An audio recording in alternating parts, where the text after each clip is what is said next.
1692 means we got shots fired, 4:15 ASF.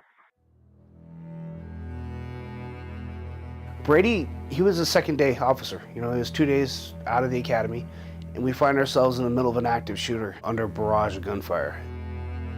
First thing you hear is coming down the street, you just hear the sounds of the gunfire. Somebody in the CP, can you tell me where it's coming from? The plan was to set up a strike team to go in and find the guy.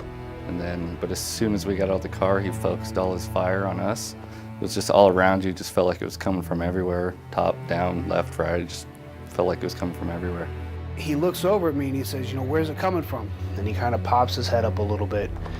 And at that moment, he took a round. I got shot! All right. I got shot! Where? My arm! All right, move. We got casualty.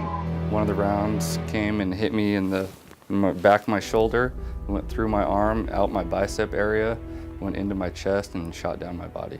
We need to get to medical. I knew he needed medical attention. I didn't know how bad it was. There was really no option. You know, at that time, that kid, that was my only priority. But we started moving north on the boulevard, and I started pushing him in front of me as much as I could. As we were running down the street, the guy took his fire on the two of us running down the street still, so as we're running, he's still shooting at us. By redirecting that fire off that crowd, we guaranteed we saved lives.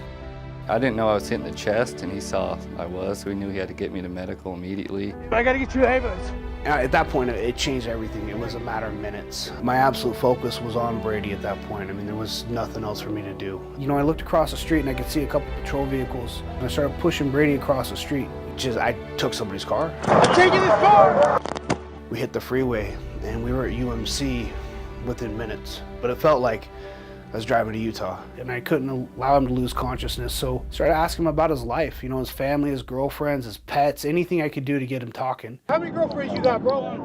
Only one? Her name's Jordan. Is she sexy? Yeah, she is. Right on. What is Jordan like? And I was fortunate with Brady. You know, he's a tough kid. He's one of these people that have a long career, and he's gonna do something amazing in his career, and hopefully this is the worst thing that ever happens to him. And get that out of the way at day 2, that's fantastic.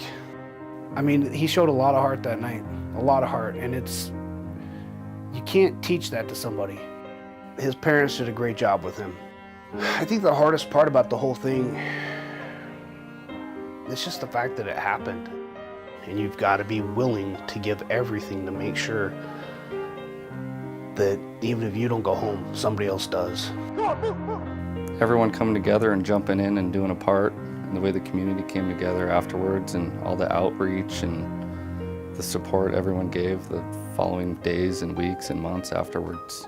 I mean, I grew up in Vegas, and it's cool to see how such a big place can come together and be one.